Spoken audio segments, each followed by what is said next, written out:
You're listening to Plus or Minus with Nathan, Frank, and Greg Moore. Greg Moore. I like that name. And Greg, that if you were bugging me the other day about having a broadcasting voice, what was that? What's your intro? That's my clown voice. Your clown voice. Okay, I guess that makes a little more sense. If I ever join the circus, I'm going to be set with the man with the golden voice. You look good with one of those tuxedos with the what do you call it, the rooster tail in the back? What do you call those tails? The tux tail? I don't know. Penguin tail, bird tail, penguin tail. There we go. I don't know.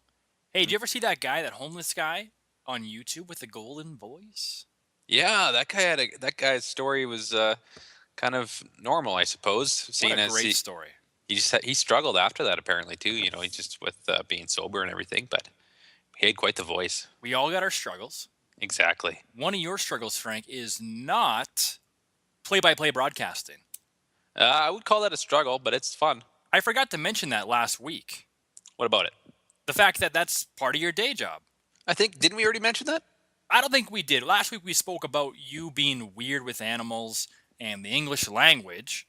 Yes. And I forgot to mention that this Sunday, we can tune in on the radio and listen to you do play-by-play broadcasting in some obscure senior Saskatchewan Hockey League. Is that true?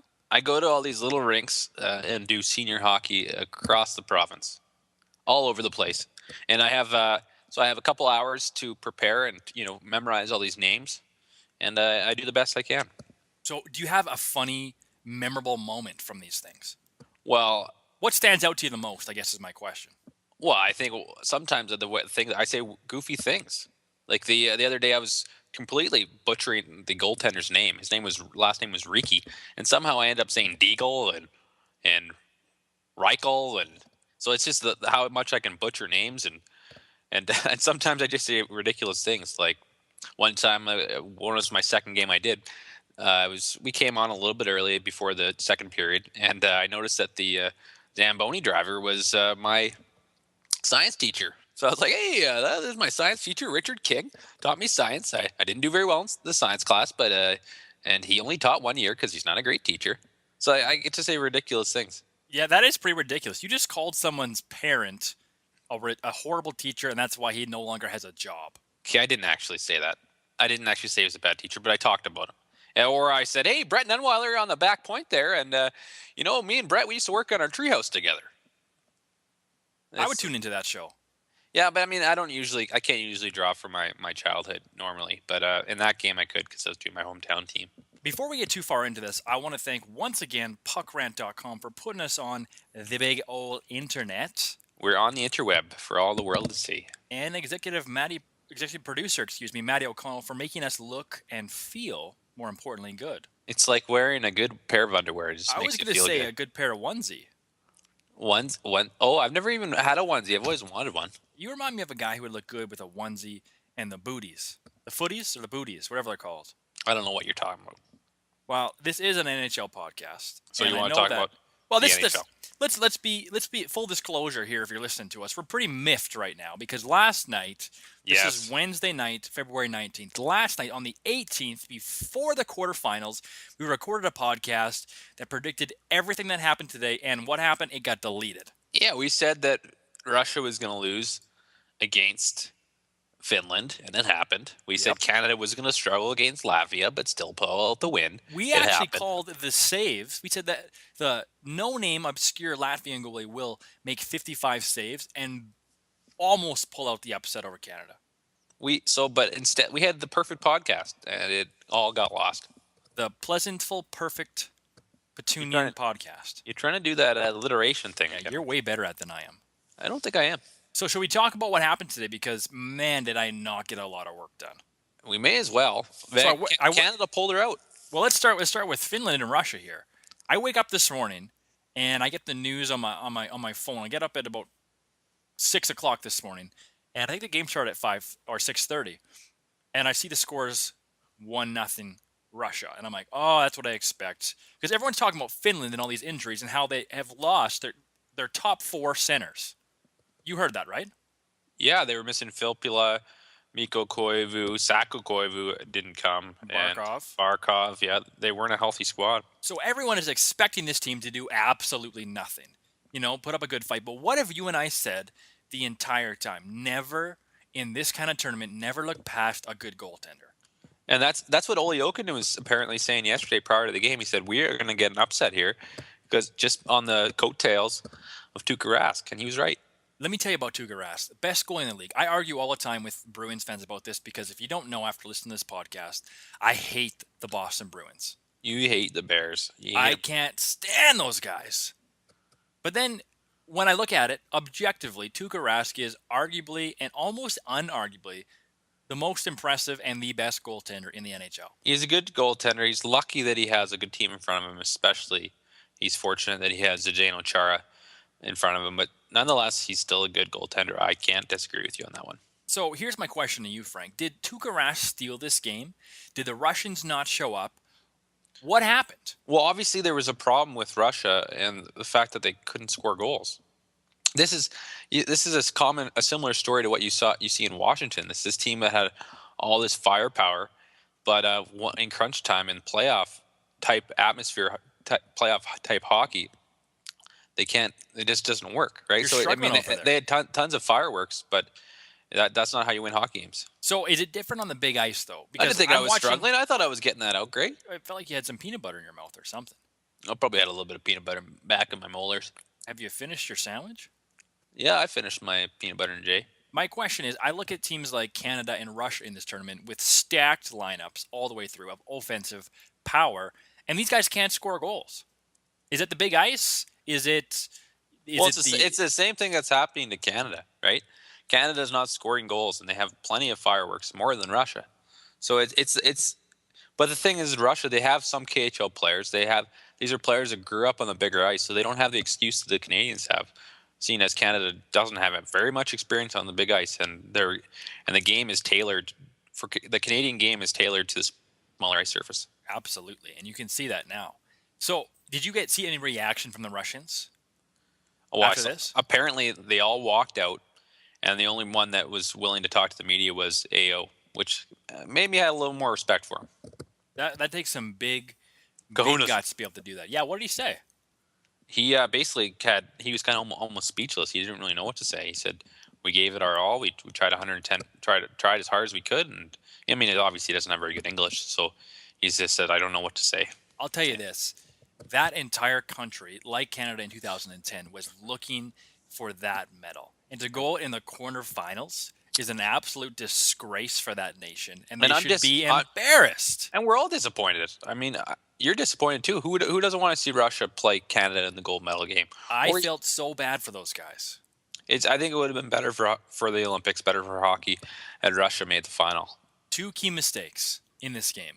One, can you explain to me why you started Semyon Varlamov over Sergei Bobrovsky? Yeah, I know he played yesterday. I would have went with Bobby for sure. I know he played yesterday, but you're telling me that this guy can't get up for 2 games in a row on a stage this big? They definitely should have went with Bobrovsky. I mean, he's as I said, Vezina Trophy winner, but more so is Varlamov. I don't believe in Varlamov in big playoff hockey. Like I feel like he's got a weak glove hand and he gets exposed too much. How about you agree or disagree about Varlamov? Yeah, you probably. I mean, he's a good goalie, but he's no Bobby. No, and well, that's the thing. Like he's doing a great job in Colorado, and he's going to get his team into the playoffs this year. But I'm talking about Vezina Trophy winner last year on a team where he's used to being the only reason that they win. Exactly. They're not a good squad, no doubt about it. So you start Bobrovsky. That's my first complaint. My second complaint is, near the end of the game, I'm hearing a story that Evgeny Malkin is having to tell his coach when to pull the goalie because the guy has no clue what's going on. He's yelling at the coach. Explain this to me. I didn't really. You texted me about this. I don't understand. Why wouldn't the coach know to pull your goalie? They had a power play coming up, right? So they had the goaltender could come off. This is near the end of the game. Near the end of the game. There's less than a minute left, and Bobrovsky, because Varlamov got pulled, is in the net, and they're leaving him in there, and Malkin has to turn around. This is Glenn Healy telling me this story because he's right on the bench there watching it. He turns around and says to the coach, "Coach, pull the goalie," and then he says, "Oh yeah, Bob, come off the ice." Like the guy is somewhere place better to be. Your entire country is watching this game. The most powerful man in the nation is right there waiting for you to bring home a gold medal, and you can't be bothered because you're thinking about your dry cleaning bill or something? He was thinking about the pressure that was on him from Putin. Putin probably was in his ear, probably telling him what to do. Well, maybe I saw a Old funny Putin. a funny tweet about after the second period. It was 3-1 Finland, and someone tweeted. They showed a picture of Putin putting on his hockey equipment and coming out to save the day. Maybe he's a dog lover. Maybe he was thinking about the stray dogs on the street. Anyway, my point is that was embarrassing. But What? how about the 43-year-old phenom Teemu Sandis Solani? Ozolinsh. Oh. Don't get ahead of yourself. Teemu Solani getting 2 points in that game. Yeah, like we had Josh Lewis was Facebooking that he said Team was the best player on the ice. Amazing. I guess the guy can do it in spurts. Obviously, he hasn't been able to do it very much this year. He's been struggling for the most part this season. It's exciting for me to watch these teams, especially these players in Europe, go back to their play for their nation and on the big ice and just morph into something historical. Well, some of these players, like they just all of a sudden this passion you didn't realize they had, they all of a sudden show it. Pavel Demitra did that in the last playoffs. Yeah, we remember him. Olympics rather, and he won he was one of the MVPs of the tournament. Now you mentioned a guy that I thought was an inside joke, but it turns out he was actually on the ice today. Sandis Ozolinsh. Yeah, you texted me. You didn't realize he was on the ice, eh? They kept on saying Ozolinsh over and over again. I'm like, He's there's like no way this 42. guy. I said this guy must have grandkids. That's not as odd as Peter Nedved, in my opinion. Let me tell you about Peter Nedved. He's out of the tournament. But how about the Latvians? The Latvians are there. That's almost as big of the fact that they can play that tight against Canada is almost as big as Slovenia making the quarterfinals. If you missed it today, Latvia and Canada, David versus Goliath. The score going into the third period and less than 10 minutes left in the third period was 1-1. Canada was out shooting these guys. I think the final shots was something like 55-17. The Latvian goalie, picked up by Tampa Bay, he never played a game in the NHL yet. He was on the bench. He almost played when Ben Bishop got hurt. Played amazing. He's a 5'9" goaltender. He's totally not the normal breed of goaltender in the NHL, but he's doing it. He has a story to tell his kids and his grandkids and his great-grandkids for generations to come.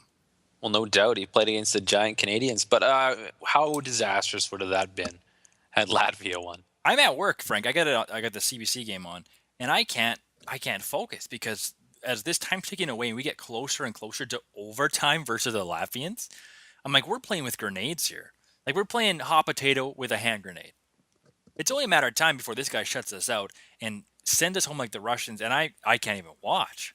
Well, so how close to the opportunities were we getting? I wasn't able to see much of the game. I was actually trying to shovel out my coworker. He got stuck in the back of right in the backyard of our place of work. What kind of Canadian are you? I'm struggling with my words, Craig. What kind of Canadian are you?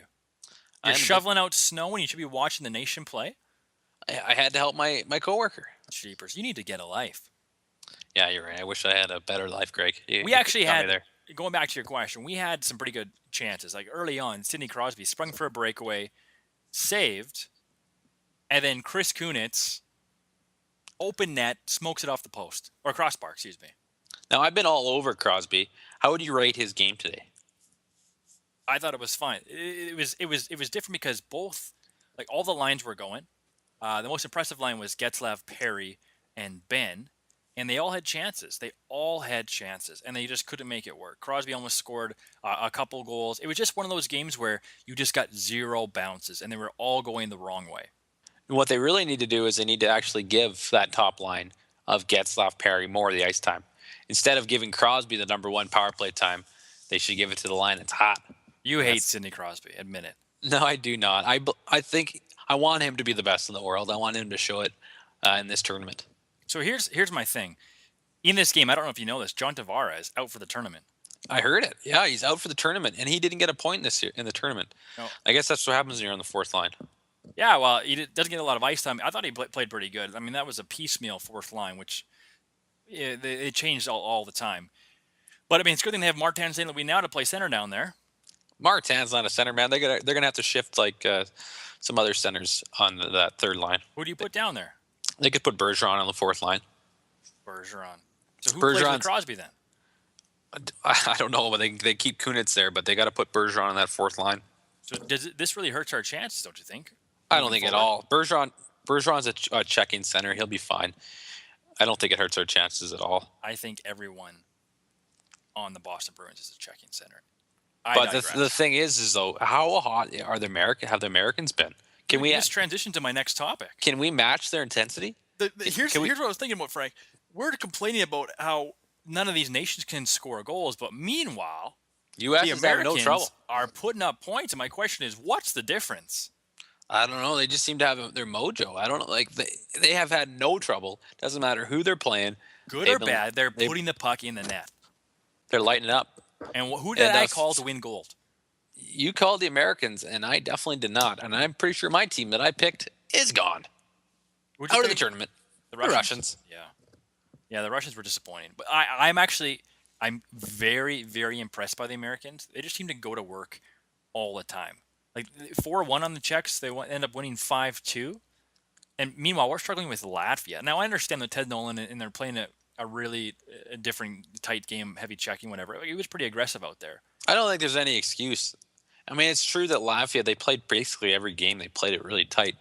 But, I mean, Czech Republic is a more established team. I mean, maybe we would have had trouble with Czech Republic, right? But we wouldn't have even beaten them. Here's the thing. So your semifinal now, in case you're not up to speed, is Finland, Sweden, the Scandinavian semifinal, versus the North American semifinal, Canada, America. Who do you see moving on?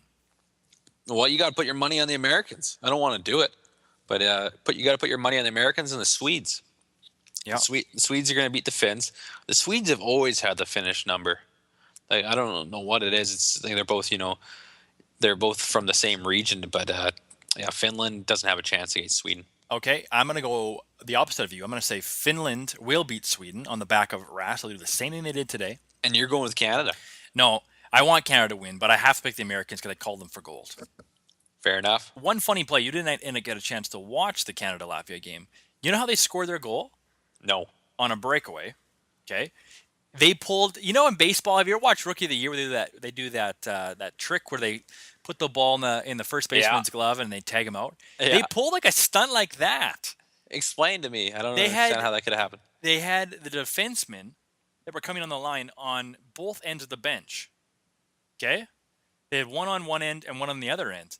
And so when they came up for a line change, the one defenseman ended up being behind the Canadian defense or something like that.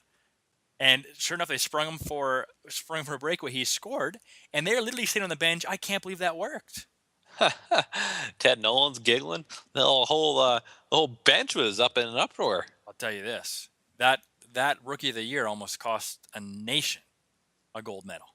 And we actually care about hockey here in Canada. We do. Yes. We eat, breathe. Well, I would say most of us. Some of us are too busy shoveling out their neighbor. Yeah, we're too busy being a good person. We should answer some of those questions that we got emailed in to us the other day. Got any of those on you, Greg? Yeah, we got them. I'll pull them right up here. If you have any questions for us, you can reach us at Nathan Frankster on Twitter or at Sir Greg Moore. We'd be happy to engage with you. And if you have nothing else to do, you can go on puckrant.com and check out Nathan Frank's blogs, download this podcast. And I'm sure you'll be disappointed with what Nathan has to say on his blogs because, my goodness, your last one was ridiculous. It's a little negative. I'm looking for something positive to say next time. Jeepers. Calling out Sidney Crosby. I need to start speaking life, I think.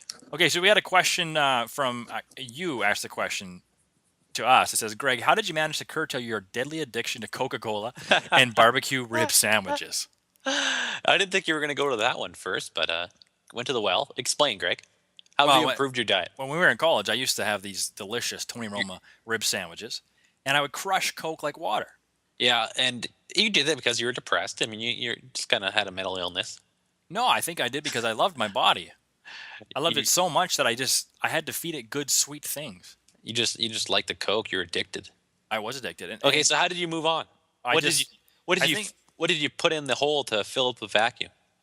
I don't know what it was. I think the older I get, the less impressed I am with sugar, and especially Coke. I'm a big energy guy, trying to stay more energetic, and so I find that Coke makes me spike in energy and then drop real fast. But you're still drinking lots of coffee. Oh, I crush the coffee.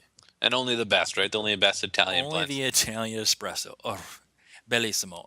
Moving on to our real question. Elk Moore asks us, should the reigning Norris and Art Ross winners be sad?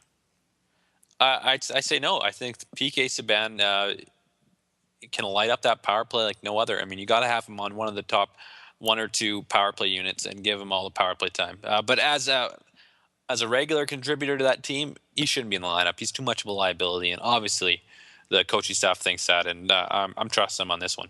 Greg, what do you think? Well, I think in terms of the Art Ross Trophy winner, Martin St. That's a wash now that Tavares was hurt. But I think sit him because I don't like him. You know that. But in terms of PK Subban, watching that game today and watching how these teams can just trap and slow down everything, I want more speed on this team. And so when you're sitting guys like PK Subban and Matt Duchene, and you didn't take a Taylor Hall to kind of break things open, there's going to be some fingers start to be pointed at you if you end up losing this game. So much pressure on that management staff, but I think that you're right. Hall should have been put on that team. But the thing is about when we're just getting back to the answering the question is Martin St. Louis. I honestly think that he has a beef against the management, and he's saying, you didn't want to put me on the team in the first place, so I'm not even going to play hard for you. Oh, come on. I think that he's angry. We know he's angry. The guy's a grouch. I think it's affecting his play. I'll tell you this. There was one shift today versus the Latvians. It was Crosby and St. Louis in the same team, and both of them perennial passers. It was amazing to watch them give the puck to each other back and forth. Like, you couldn't take the puck away from either of them. They just gave it pass. Of course, they didn't score. So you're calling my bluff. You're saying that's ridiculous, and you're probably right. It is ridiculous. I think he cares more about the country than he does whether or not he was overlooked by a bunch of guys that are even older and grouchier than he is. Yeah, you're right. Let's move on to the next question. Next question was from @Henoch, wants to know who is the greatest Atlanta Thrasher of all time. Now, being an Atlanta Thrashers fan, I think I should answer this after you. You're going to throw it at me? You could go with Damian Rhodes, but I'm going to go with definitely Marian Hossa. I just love his two-way game, and he lit it up in his few years in Atlanta. He had a 97-point season. The guy was great, but it was short. It didn't last very long. So if you could pick in their primes between Ilya Kovalchuk, who still might be in his prime, Marian Hossa, and Danny Heatley, who do you take? I'm going with Marian Hossa. Still? Yeah, for sure. Danny Heatley was a 100-point player, 50-goal scorer, but he didn't do that in Atlanta, right? You're just asking in their primes. Prime anywhere. I'd definitely still go with Marian Hossa. Like, I love watching him in those cup runs. He is such a complete player, and he's strong. He's big and strong, and he's got great control of the puck, and he's not a liability defensively like Danny Heatley and Kovalchuk are. And it lasted. He's still a great player. Great answer. Thanks. Now, the real answer to this question, who is the greatest Atlanta Thrasher of all time? No longer with the NHL. The real answer to this question, Frank, is Colby Armstrong. Yeah, that's a sentimental choice by Greg. How dare you? This guy is one of the best interviews in hockey. I would watch every single Atlanta Thrashers interview with him, go backstage, watch the behind-the-scenes stuff. This guy was hilarious with the mic. I would pay money to see him on CBC instead of that ridiculous guy, PJ Stock. Yeah, I would definitely like to see Colby on the panel as well. I'd like to see him actually replace Ron McLean and be Don Cherry's sidekick. Could you imagine? Could you imagine the ratings that would happen if I didn't have to see Aaron Ward on TSN or Pierre Maguire, but I got to listen to someone like Colby Armstrong crack jokes about hot mustard and ketchup all day while people are playing hockey? Maybe it could happen. I think first off, the guy needs to probably retire. He's probably still playing somewhere, probably in Europe or something, isn't he? Well, I think you're calling him Sunday night, aren't you, at the senior hockey game? Yeah, I think he plays for the Rosetown Red Wings AAA squad. Yeah, he doesn't. I'd be surprised. He would be the best player in that league for sure. But we got a second question here from Henoch. He wants to know also, do you think Flo Rida will come up with a new album? I'm going to have to defer to Greg on this one because I don't know anything about Flo Rida. And music. Ooh, I'll tell you this. I love pop music. And Flo Rida had one song that I enjoyed. I don't even know what it's called. Of course he'd come out with another album. Of course you are. Artists today, that's how they make money. Even if it's terrible, he'll put it out there and make a couple million before It's all about the cheddar. It's all about the Benjamins. If Puff Daddy taught me anything, it's all about the Benjamins. Definitely. One last question for you, Frank. This is from @BrettSchwartz, number 7. Who are the teams to watch post-Olympics? And, it's a two-parter, what effect, if any, does the Olympic break have on teams, positive or negative? There you go. So you're going to answer this first, Greg? What do you think? Jeepers, man. Are you even a part of this podcast today? Well, I was gonna say Edmonton. Defer. Let me start because that's my job. I'll tell you who has impact on immediately is all the players that come home hurt. So the Islanders, Florida, that's an impact on your teams, even though your teams are terrible anyway. Let me answer this. Great. Let's break them. It's Detroit. That's the team to watch. They're super injured. They had Franzen who was already hurt. Datsu came into the tournament unhealthy. Zetterberg's now out. Like, is this team is likely going to miss the playoffs for the first time in over 20 years?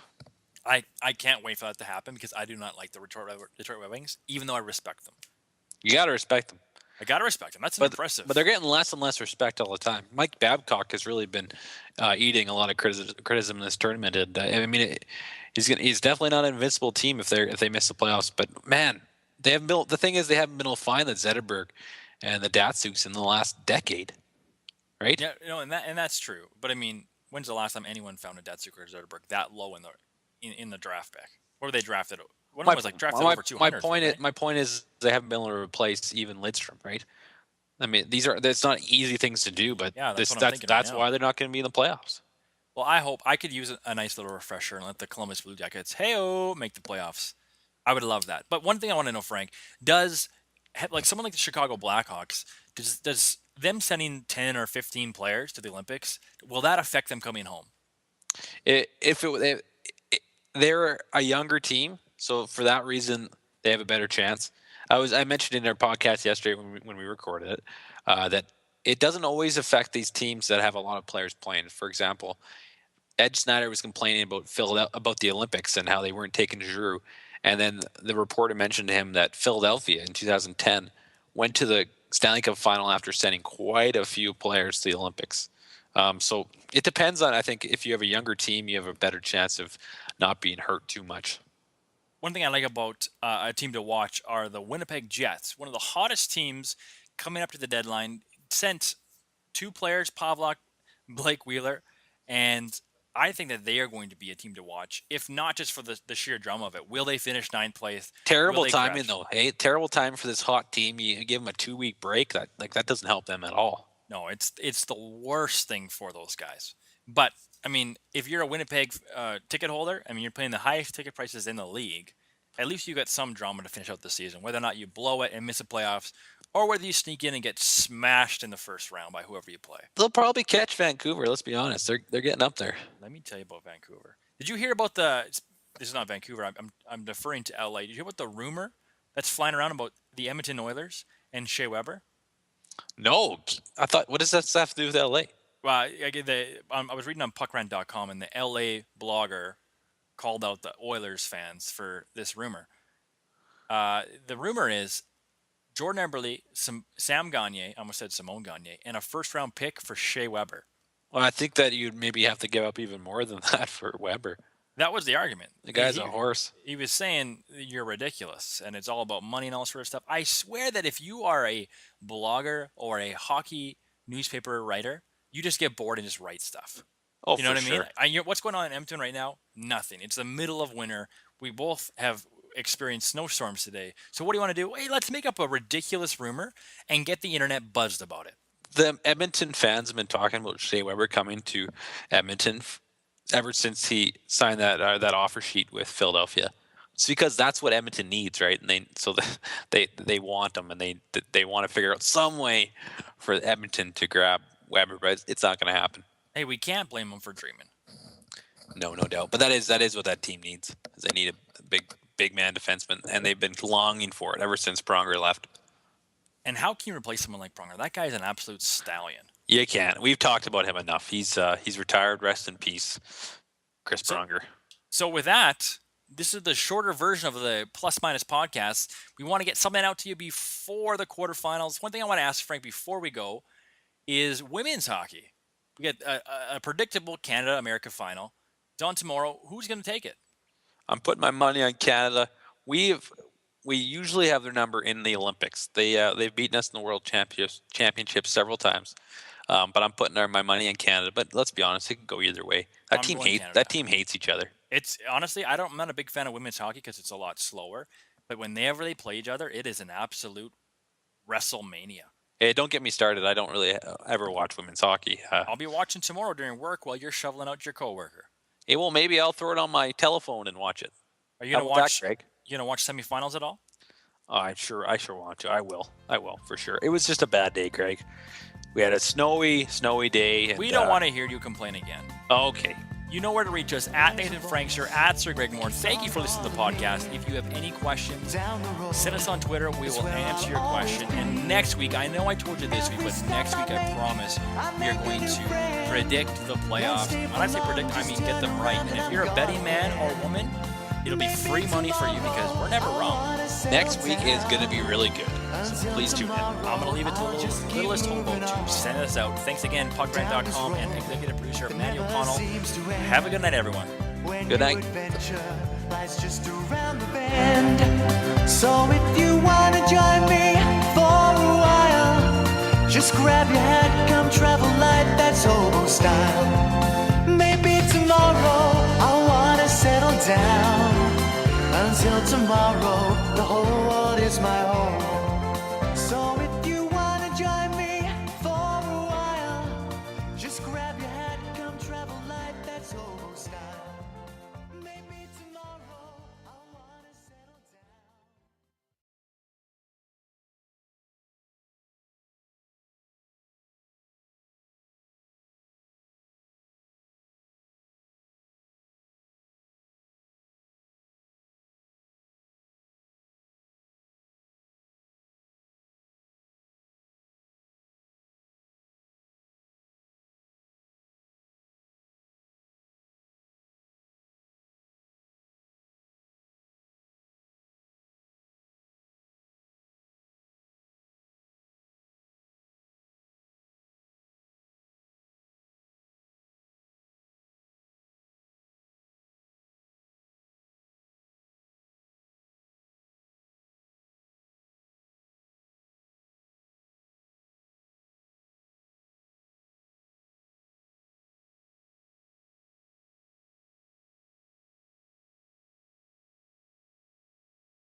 keeps on calling me.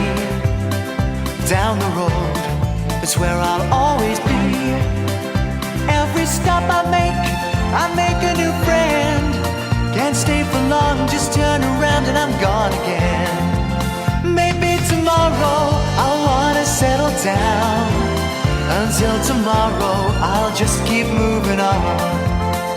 Down this road that never seems to end. When new adventure lies just around the bend. So if you wanna join me for a while, just grab your hat, come travel light, that's hobo style. Maybe tomorrow I'll wanna settle down. Until tomorrow, the whole world is my home. So if you wanna join me for a while, just grab your hat, come travel light, that's hobo style. Maybe tomorrow I'll wanna settle down. Until tomorrow, I'll just keep moving on.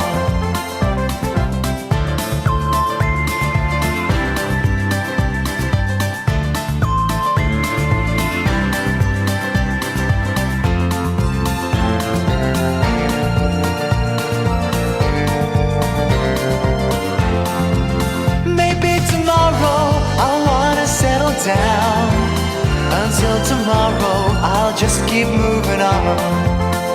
There's a world that's waiting to unfold, a brand new tale no one has ever told. We've journeyed far, but you know it won't be long. We're almost there and we've paid our fare with a hobo song. Maybe tomorrow I'll wanna settle down. Until tomorrow, I'll just keep moving on. So if you wanna join me for a while, just grab your hat, come travel light, that's hobo style. Maybe tomorrow, I'll find what I call home. Until tomorrow,